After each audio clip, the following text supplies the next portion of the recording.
Okay, I was going to give you just a little bit of the historical background of the cave in Tennessee, one the creature was seen in. If you'll look, this paper is from September 2008. On the front page is Hidden Treasures, Cave Holds Secret to the Past. Now if we'll turn over to page 3, I'll show you it was actually a big write-up about this cave.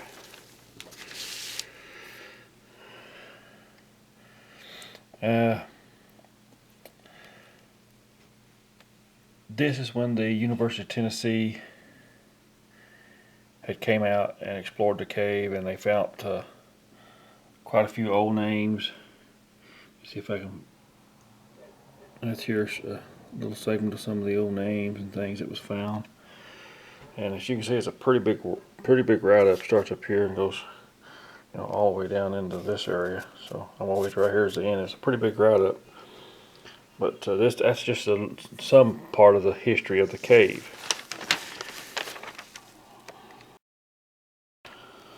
Okay, more about the cave. I'm now in possession of the old 1696 document, and we have translated from the top down to somewhere around in this area. I'll also have it included in this video. After you get so far down, the translation started talking about this particular canine-like creature, and it was talking about the udders on it and how the young would suck on them. So after we got down into this area, the translation didn't really pertain to this creature, which we was the most interested in. So there's really no need at this point that I can see of to finish translating the rest of the document, because we were mostly interested in this creature because this is consistent with what Leslie had seen in the cave.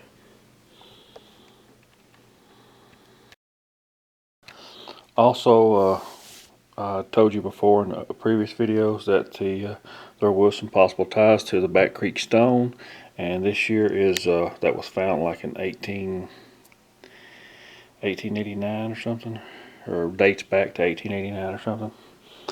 But as you can see, it was also featured on some magazines, and it wasn't just a flash in the pan type thing. And they actually done extensive research on this, and it wasn't just like a little one-page deal and not say no more about it. And the cave does have some ties to that and to that area. And we also was the lucky recipient of Pell Inc., which is a book from 1953, or copyrighted 1953, and it has to deal with some geology and different legends and things from basically around the world. It should provide some pretty good reading. Let me see if I can get it where you can see it a little bit. And that is just some of the things that I have been able to acquire that was sent to me concerning the cave. And also I will be putting up what we have translated so far and giving some more updates.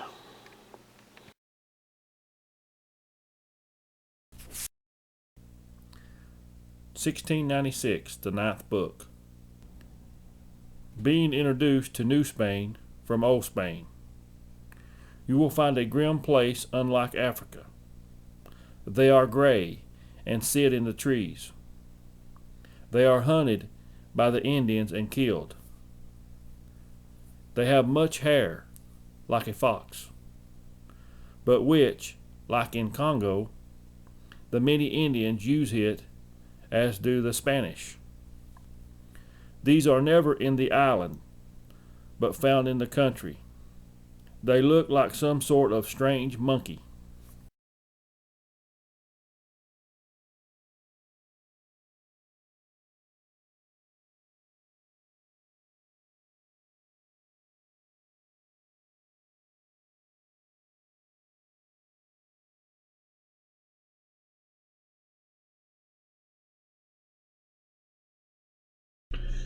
In our previous videos, we'd come up with the theory that the creature seen in the cave could have possibly been something of the sloth family, out of the sloth family.